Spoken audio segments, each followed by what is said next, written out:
Before delving into Wing Chun's history, we have to understand that Wing Chun is a martial art based on concepts, not set structures and patterns.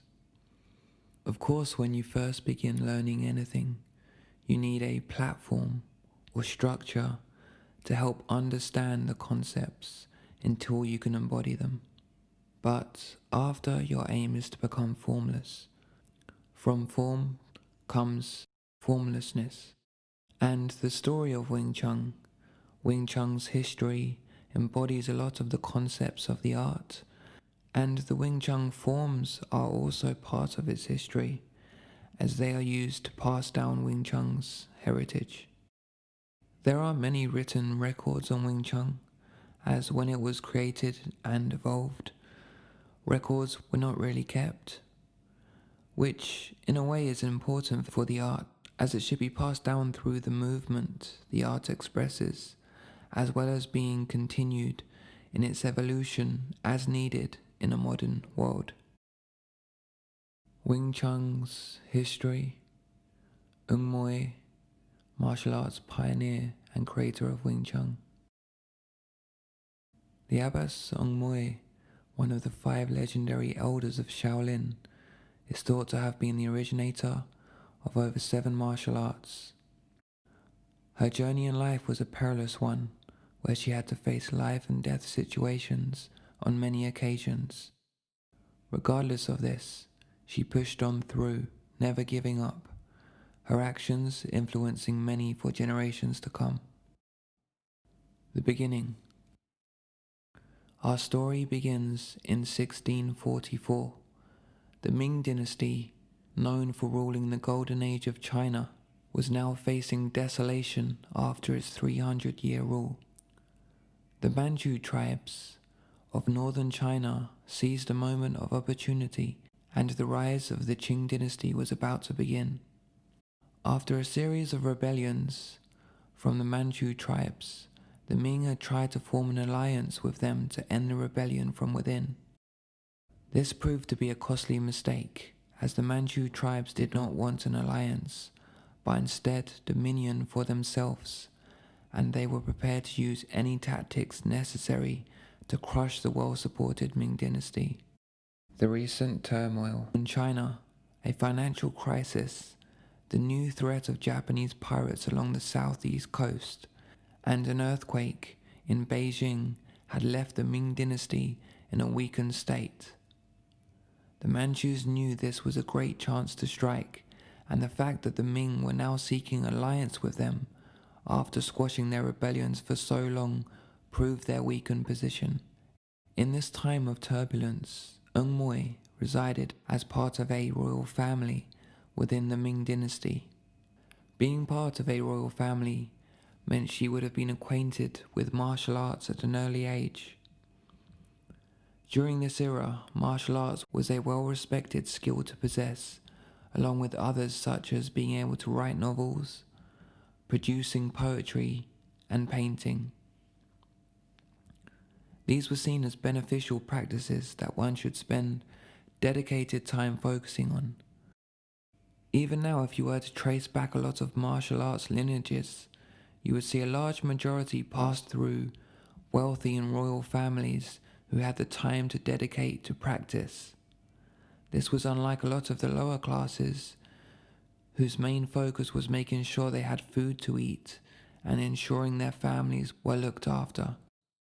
Though being part of royalty had allowed Ung Moy to study and dedicate herself to hone her skills, it also proved to be a double-edged sword. When the Manchus seized control, they also began killing any families of royalty who they believed to be loyal to the Ming Emperor in case they led a revolt. Ung Moy's family was captured as part of this strategy, resulting in her parents eventually being killed. Ung Moy, though, was released, but not without first having to suffer punishment. She lost part of her arm as it was severed off before her release. This could be why in Wing Chun you learn to be able to use one hand to complete many movements, even striking and defending with the same hand. The forms are an example of this, where you train to be able to do continuous movements with one hand at a time, training each hand separately. Moy had managed to keep her life, but was now faced with uncertainty both in the state of China and in the future that lay ahead of her. At this time, the Ming Emperor succumbed to the inevitable and hung himself in the garden of his imperial palace. This event marked the time the Qing dynasty began, although the Manchu tribes still did not have complete control over China. The fight for supremacy would last another 40 years until the Manchu tribes had securely conquered China and brought it under its rule. The next chapter of Moy's story proceeds within that 40-year fight for supremacy. Resilience of the Abbess. Moy journeyed towards Wudang Mountains and a collection of Taoist temples situated in the heart of China. Here she spent time training in Wudang martial arts. Wudang training is known to focus more on the internal aspects of martial arts, such as meditation, dynamic meditation, and flowing slow movements that improve bodily awareness through shutting off muscle usage to the highest degree possible. This allows you to use the power created by human joints and tendons instead. With this skill, you can create incredible power at short range.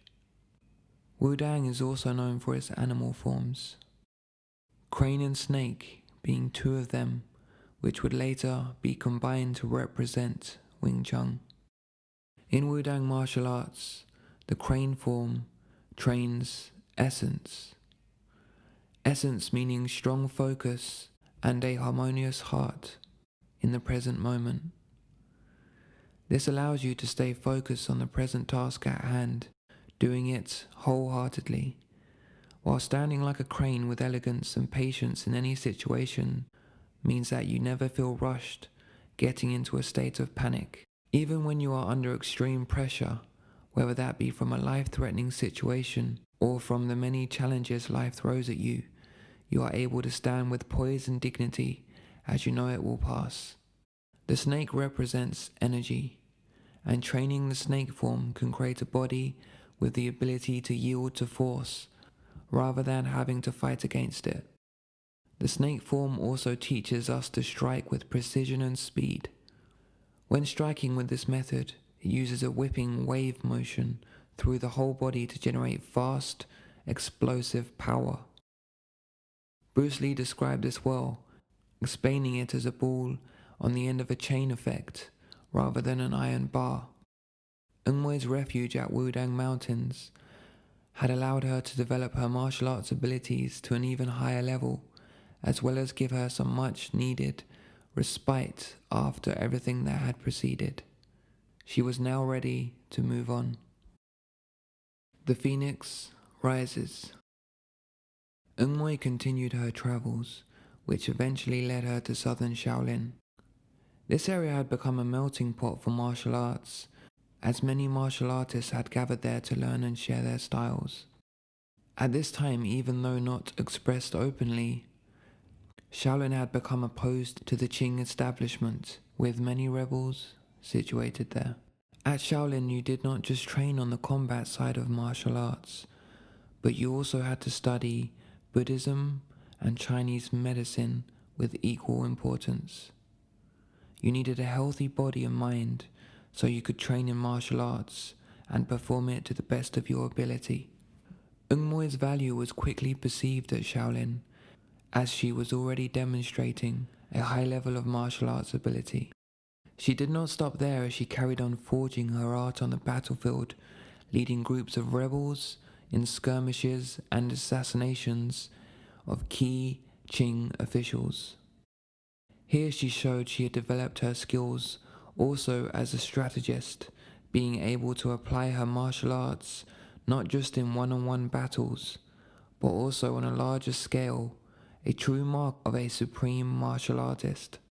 Her understanding of strategy and how to use it can be seen through the art of Wing Chun, which uses core strategies to deal with a variety of situations. An example being strike the unprotected zone, meaning in one-on-one combat, you would not strike where an opponent is guarding themselves, but instead where there is a clear path. On a larger scale, you would not take an army head-on, but strike where they are weak and vulnerable. Seen as a threat, as many rebels were situated there, over the preceding years, the Qing dynasty tried to burn down Shaolin twice as it stood outside of Qing control. Through this time, Moy proved herself on countless occasions, showing her superior abilities at the temple and also on the battlefield. Eventually, she rose up to the highest position possible at Shaolin, receiving the title of abbess and becoming one of the 5 legendary elders of Shaolin. In this period, Moy also met Wing Chun, whom the art of Wing Chun would eventually be named after. A final gift. Wing Chun was a young woman who worked at her father's tofu shop. She had fallen in love with her childhood friend called Lembuk Chow. But before they could get married, a local warlord had decided that he wanted her for himself. The warlord made a marriage proposal to Wing Chun, which she profusely refused. Then he countered this with what he thought was an unachievable challenge. He would revoke his marriage proposal if Wing Chun could defeat him in a fight. Wing Chun agreed, as long as she would have time to prepare, and she was given until the following spring to do so. As the news spread of Wing Chun's situation, she was soon approached by a female customer whom she had befriended at the tofu shop. This woman was in fact Moy. Wing Chun did not have much time to prepare, and Moy knew this.